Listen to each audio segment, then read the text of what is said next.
Saludos a todos, bendiciones, espero que se encuentren muy bien desde cualquier lugar que nos estén sintonizando. Nuevamente en otro episodio más aquí de Vamos a Él, y hoy vamos a hablar acerca de la porción número 24, la cual es Vaikra o Vayikra, esto es y llamó. Básicamente esta porción comienza con una unión, porque esto comienza con una pap, esto es una unión con el libro pasado, que es Éxodo. Recordemos que la nube llegó y se posó y hizo tanto revuelo, hizo tanta la gloria de Dios fue la que se manifestó, de manera que Moshe no pudo entrar al tabernáculo y no pudieron continuar con el servicio, de manera que se entiende que cuando dice aquí y llamó, aunque no dice Elohim, está dando a entender que el mismo Padre llama a Moshe a decirle cómo tenía que hacer la administración en cuanto a los servicios ceremoniales, a los ritos, en cómo llevar a cabo ese acercamiento. El Padre establece la palabra corbán. Esto viene de la palabra cara y esto es acercarse. O sea, estar cerca, muy cerca, cara a cara. Esto se refiere. Entonces, corbán es un acercamiento. De manera que el pueblo, por medio de o sea, tenía que llevar una ofrenda, un sacrificio para tener ese corbán, ¿no? Presentado en el corbán y tenían este acercamiento para con el Padre. Ahora, bueno, la palabra más adecuada es corbán, ya que sacrificio o ofrenda es algo un poquito diferente y aquí nos lo marca tal cual la manera de acercarse a él. Tenemos 5 características fundamentales o 5 gamas, cinco segmentos diferentes donde podemos encontrar el sacrificio o el corbán olá. El corbán olá es un sacrificio que era quemado totalmente, se apartaba pues lo aparte o sea, como las tripas, todo eso, y entonces era quemado en totalidad para ofrecerla al Eterno. Tenemos pues como segundo la ofrenda minjá, que es la ofrenda de cereales o de los frutos de la tierra.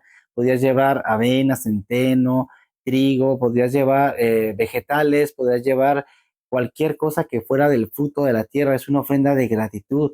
También podemos encontrar la número 3, encontramos pues que es la ofrenda Shelamín. Aquí en el Shelamín es de paz, o sea, pues viene de Shelamín, de Shalom, paz, algo que tú quieres tener en comunión con el Eterno como una gratitud de paz, ¿verdad? Una parte de el ofrendante, pues, ofrecía su animalito, y una parte era para Dios, se quemaba, otra parte era para el Cohen, los muslos, si mal no recuerdo, los muslos y, la verdad no recuerdo bien la otra, pero una parte para el Cohen y era la otra parte para el ofrendante. Estos tres, en realidad son voluntarios, son ofrendas voluntarias, pero encontramos otros dos, que ya no son voluntarias, sí tienen que ser obligatorias. Por ejemplo, encontramos la hatat. Esto es por la culpa, o sea, por el pecado, porque, ok, tal vez no quisiste pecar, tal vez no quisiste hacerlo, pero terminaste haciéndolo. Al final lo hiciste. Entonces, este sacrificio o esta ofrenda era para poder tener entonces ese perdón para con Dios. Y bueno, tenemos la última que es la Asham, que es pecando, sabiendo que estaba pecando y totalmente, deliberadamente, en total rebeldía, y yo lo quise hacer y yo lo hice. Entonces yo lo sabía. Entonces, para cualquier tipo y categoría de pecado encontramos un corbán, una manera de acercarnos. A mí me llama la atención que el Padre ha puesto una ofrenda como para el pobre, como para el rico, de manera que aunque el que tuviera muy poco dijera, ok, quiero acercarme con Dios, ¿cómo lo hago? Pues podía, por alguna de estas ofrendas, por alguno de estos medios, poder acercarse al Padre. Y saben, yo estaba pensando mucho esta semana o estos días en la muerte de mis abuelos y yo pensaba que la muerte es algo terrible, ¿verdad? Lo estaba meditando, lo estaba pensando y decía yo, si no existiera la muerte, o sea, ¿por qué existiera la muerte? ¿Por qué existe la muerte? Y de inmediato se me vino a la mente, pues, por el pecado. Y exactamente comencé a pensar y comencé a meditar que el Padre, el Eterno, todo lo tiene bajo control. Y por lo mismo que sabe que hay muerte, y que el pecado es algo que vino a corromper el mundo, por lo cual está la muerte. Es una prueba evidente del pecado, que morimos. Pues así el Padre viene a revertir todo esto por medio de este acercamiento hacia con Él. Porque saben una cosa, Moshe, por ejemplo, que va escribiendo y va relatando cómo tienen que ser las cosas que el Padre la pide, como el Padre las pide, porque no podía venir a ofrendar cualquier animal, o sea, no podía ser un animal raquítico, flaco, no podía ser el animal que tú quisieras, tenía que ser un animal bueno, de lo mejor, un animal que tuviera las características que él pidió, o sea, no podía ser cualquier animal. Y el Cohen inspeccionaba, o sea, el sacerdote es el Cohen, inspeccionaba cada uno de los animales que se ofrecían, entonces decía kosher o kasher, si era apto, pues lo pasaba, ¿verdad? Y hay una cosa que me llama la atención, por ejemplo, cuando se acerca la fecha de Pesach, resulta que pues la mayoría era ganadero y se dedicaban a estas cuestiones, pues se capacitaban para poder hacer la famosa shechitá, que es cuando degollan o le dan muerte al cordero o a los animales. Para hacer la shejitá tiene que ser en un punto estratégico donde saben que va a morir al instante sin pasar dolor.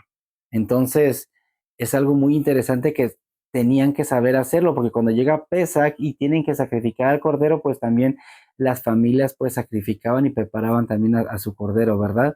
De manera que cumplían pues este mandamiento o esta mitzvah. Y se me hace muy interesante esto porque cuando vemos que van al templo, hay un comentario donde dicen los sabios que, ok, el que lo debe hacer es el Cohen, el hacer la shejitá, pero de preferencia lo hiciese, o sea, el ofrendante. ¿Por qué? Con el motivo de que pusiera las manos, hacía una transferencia por el pecado, se ponían las manos encima del animal, se hacía esa transferencia por el pecado y entonces hacían la shejitá.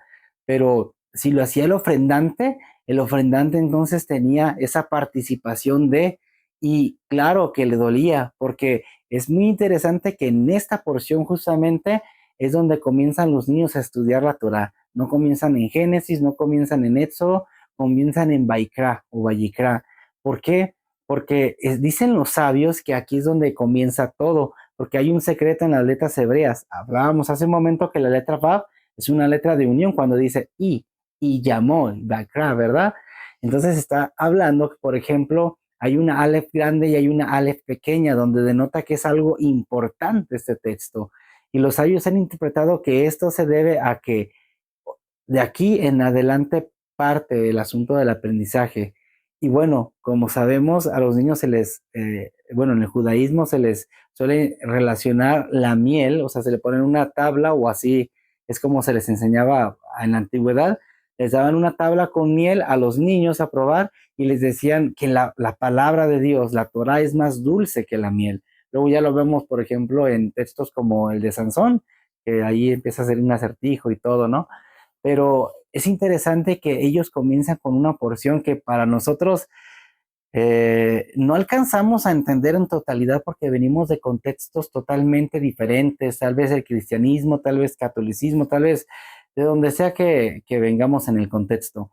Pero lo que dice la palabra lo dice y de donde vengamos hay que más bien eh, entender lo que dice ahí, por qué lo dice. A través de eso yo voy a tener una obediencia, voy a poder desarrollarla.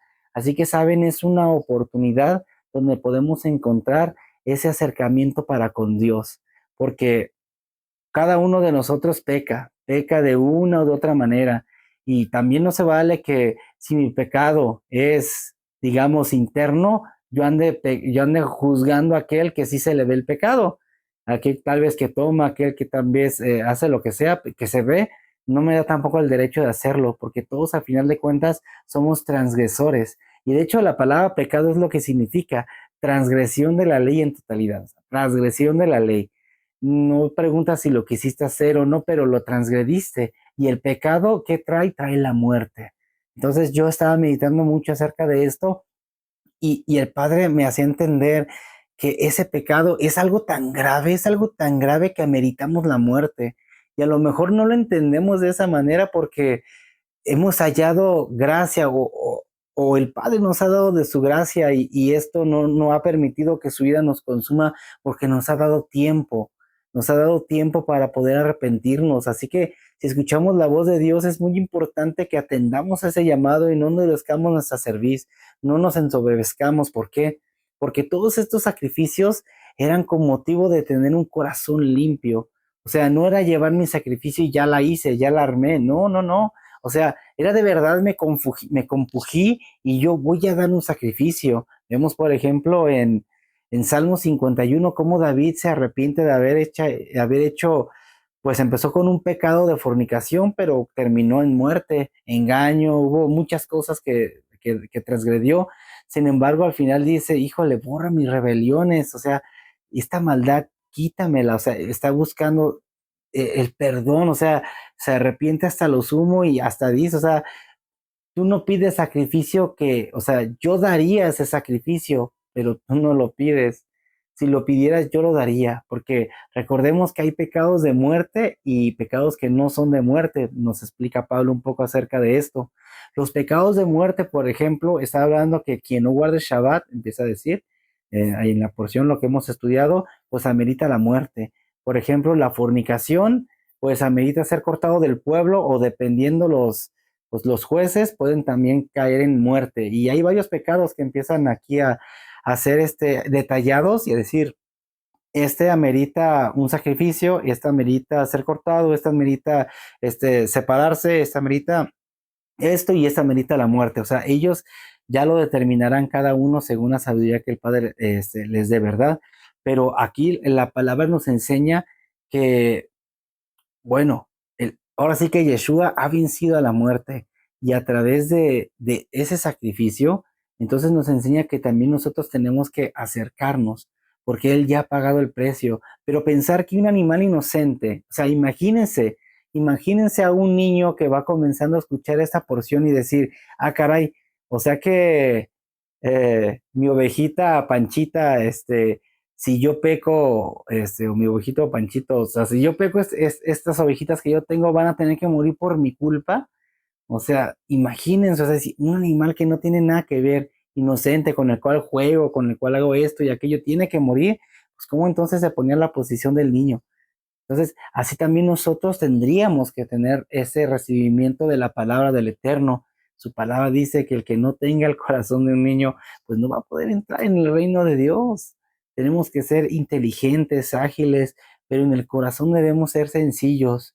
Lamentablemente, el pecado hace que nosotros no veamos bien. Y en la Haftará que tiene relación con esta porción, ¿saben? Encontramos en Isaías una, pues sí, una reprensión del padre porque empieza a recriminarles cómo ellos hacen ídolos. Comienza todo muy bien antes de que comience la Haftará, pero ya cuando comienza la Haftará empieza a darle luego con los ídolos, cuando los forman, cuando los crean, cuando se fatigan en hacerlos, ahora sí que lo hacen de hierro, de madera, de cualquier tipo de material, y cómo ellos se cansan y aún en el cansancio, o sea, por ejemplo, el que hace de madera, hace el ídolo, se fatiga, lo detalla y le da forma como humana y a que se vea bonito y todo. Y ya lo demás lo usa para calentarse y para comer, para saciarse, pero está fatigado, está cansado, pero aún así le da la gloria al ídolo de que por él estás así, por él estás así, o sea, le empieza a dar una gloria, ¿verdad? Y aquí comenzamos con algo interesante. La muerte, ¿cómo comienza? Es como nosotros fabricar nuestra propia muerte, ¿saben? Creo que todos y cada uno de nosotros tenemos un área en la cual necesitamos doblegar delante de Dios para que Él pueda transformar. Pero si nosotros no la reconocemos, pues jamás le vamos a dar gloria por medio de esa área. Los ídolos en la antigüedad eran como pequeñas figuritas en las cuales pues eran pues portables, cualquier persona la podría tener, pero era su seguridad porque era algo visible. Sin embargo, hemos visto que en la porción anterior pues termina el Mishkan, ponen el arca que simula o hace referencia o alusión al trono de Dios, donde muchos de los pueblos le referían a Israel, ah, caray, ¿dónde está tu Dios? Sin embargo, era el mismo trono transportando al Dios de los cielos y de la tierra. Es algo sorprendente. Pero, ¿saben una cosa? No podremos llegar a experimentar su poder si no sabemos cómo acercarnos. En este caso, bueno, gracias al sacrificio de Yeshua, nosotros tenemos esta excepción de los sacrificios ceremoniales. Sin embargo, todo lo demás sigue en pie porque su Torah es vigente. Dice que ni una tilde ni una jota pasará. Bueno, esto al español. En realidad está hablando de palabras hebreas, ¿no? De ni una yud, ni una, ¿cuál era la otra? Hey, bab, no recuerdo la otra palabra, pero está hablando de, o sea, aún, inclusive ninguno de los adornitos, o sea, de esos pequeños adornos que llevan alguna de las letras hebreas, o sea, ni la letra más grande o sea, va a pasar desapercibido, porque todo lo que el Padre ha dicho, todo se cumplirá. El Señor dijo, háganse los cielos y la tierra, y esto fue, y lo vemos. El problema es de que como solamente nos relacionamos con lo que vemos y no con lo que no vemos, pensamos que es natural adorar a lo creado antes que al creador, cuando es un error fatal. Como uno de los puntos que yo pude ver muy importante y que la verdad el Padre me mostraba, es muy importante como punto, digamos, número uno, es sacar la idolatría que tenemos en nuestra mente y en nuestro corazón, porque tenemos que vaciarnos, tenemos que ser inclusive molidos o destruidos para poder ser restaurados, para poder ser llenados, porque a veces no es el problema, a veces un vaso que yo le quiero echar agua y más agua porque no le cabe agua. Necesito ampliar ese contexto, ampliar esa búsqueda de Dios, ampliar mi adoración para poder hacer una vasija más grande y llenarme de Dios. Es lo que necesito cambiar. Sin embargo, la idolatría es algo que derriba mi vida y es algo que obstaculiza mi crecimiento en Dios.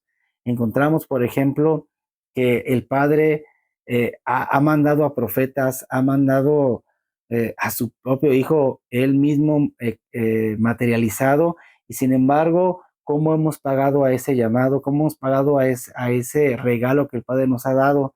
Y pisoteamos ese sacrificio cuando nosotros no estamos dispuestos a valorar y no queremos quitar esa idolatría. Recordemos que la idolatría es toda aquella cosa que ponemos delante de Dios.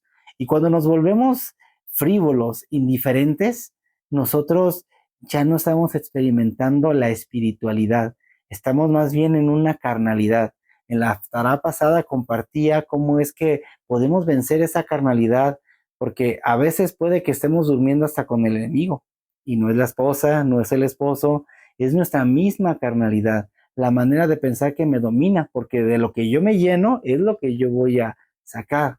Entonces, si yo no sé cómo materializar esos pensamientos de Dios para que pueda yo ser ese hacedor de su voluntad, pues entonces en realidad estoy perdiendo el tiempo, porque pueden pasar muchos días, pueden pasar mucho tiempo, pero si yo no hago las cosas que el Eterno me ha mandado a hacer, yo estoy viviendo en idolatría. El hombre está hecho para adorar, así que decidimos si adorar a Dios o adorar a algún otro ídolo, llámese el dinero, llámese el celular, llámese el internet, llámese trabajo, llámese lo que se llame, cualquier tipo de placer, todo lo que ponga antes, todo lo que ponga sobre, por encima de Dios, esa es mi idolatría. Y saben una cosa, aunque somos creyentes y experimentamos este camino de Dios, muchas veces no estamos dispuestos a soltar, porque mi ídolo no lo quiero dejar. Y eso es lo triste. ¿Sabes? Como punto número dos, puedo encontrar consultar a Dios. Algo muy, muy importante. ¿Saben? Recordemos, bueno, hay muchas historias, ¿verdad? Sobre todo cuando se llevaron el arca a los filisteos y que el pueblo de Dios no consultó esa guerra y los filisteos le ganaron y hasta el arca se fueron a llevar. Pero ¿por qué no consultaron, verdad? Ese es un ejemplo muy claro. Pero bueno, hablando un poco de la porción, hablando un poco de la haftará, muchas veces hacemos lo que creemos conveniente, lo que pensamos que está bien, solamente por el hecho de que, pues yo lo creo, porque yo lo pienso, porque ese es mi trasfondo, esa es mi historia. Sin embargo, delante de Dios, la realidad es otra. No puedo vivir en la realidad que pienso, que yo percibo, más bien tengo que vivir la realidad que el Padre me pone a través de su palabra. Entonces, si yo me baso en eso, pues lo primero es consultarlo a Él, a ver qué dice su palabra en oración, que tú me respondes en base a ese problema o a esta situación o esto simplemente. Entonces, ahí es donde comienzan a cambiar las cosas, porque yo empiezo a quitar primero, quito mi idolatría.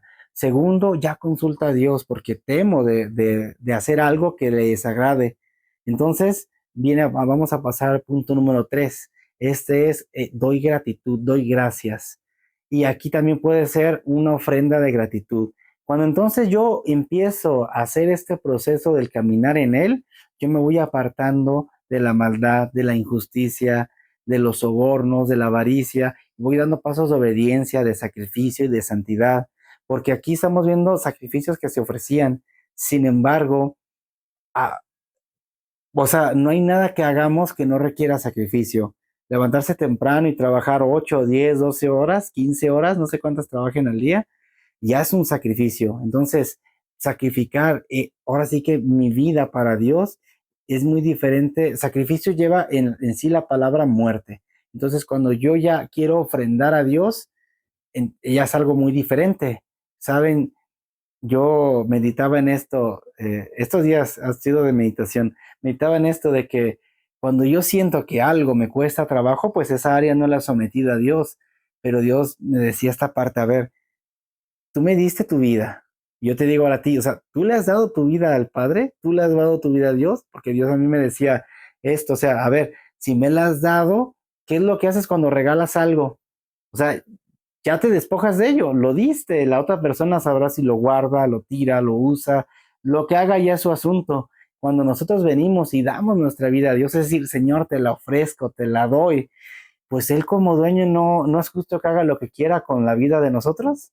Y además sus planes no son de mal, sino son de bien. El problema es que no entendemos. Es más, a veces el problema no es entender, es que queremos entenderlo y no lo entendemos. Me ponía a pensar que de mi historia, a partir del llamado que el Padre me hizo, yo no entendía nada. Y hasta ahorita voy apenas entendiendo por qué me pasó lo que me pasó, cómo me pasó y toda esa historia. Entonces estaba analizando, entonces el Padre estaba preparando el camino para que pudiera llegar a este punto, para que pudiera decir esto, para que pudiera ayudar a aquel. O sea, porque al final de cuentas, nuestra vida tenemos que ofrecerla como un sacrificio vivo, como una adoración constante, si no vamos a caer como lo que nos comenta Isaías, que va a haber un castigo por parte de la idolatría, porque aquel que confía en su brazo, pues va a llegar el momento que ese brazo está torcido, pues va a caer. Asimismo es aquel que confía en aquel semejante a él, asimismo que confía en un ídolo o en quien sea antes que Dios. Y esta porción yo creo que nos evoca mucho a la confianza, al desapego emocional, al desapego material, al desapego de toda índole para poder entonces yo ser apegado a Dios en totalidad.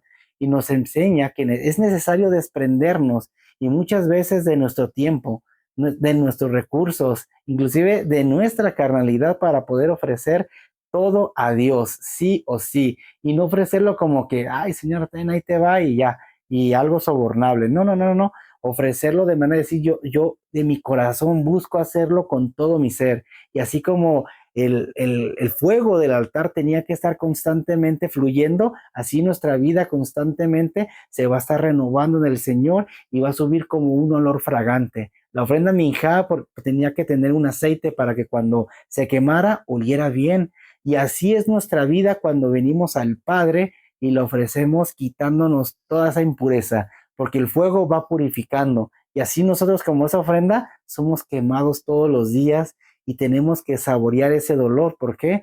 Porque va a haber gozo cada vez más, más y gozo, y desde aquí y de aquí en adelante. Así que quédense con esto. El Padre nos ha llamado para servir. Acuérdense, el que no sirve para vivir, pues el que no vive para servir, no sirve para vivir. Así es la frase. Yo espero que les haya sido de bendición, que compartan este mensaje y recordemos que siempre la palabra nos va a instar a cambiar, nos redarguye y nos lleva a más. Yo espero que lo mediten y si ustedes no quieren pasar por el proceso de la muerte, por el proceso del dolor, pues entonces yo creo que no hay más que hacer porque Dios es lo que pide, esfuerzo, entrega, sacrificio. Así que hay que seguir adelante y una y otra vez y las veces que sean necesarias, pero seguir adelante, ¿va?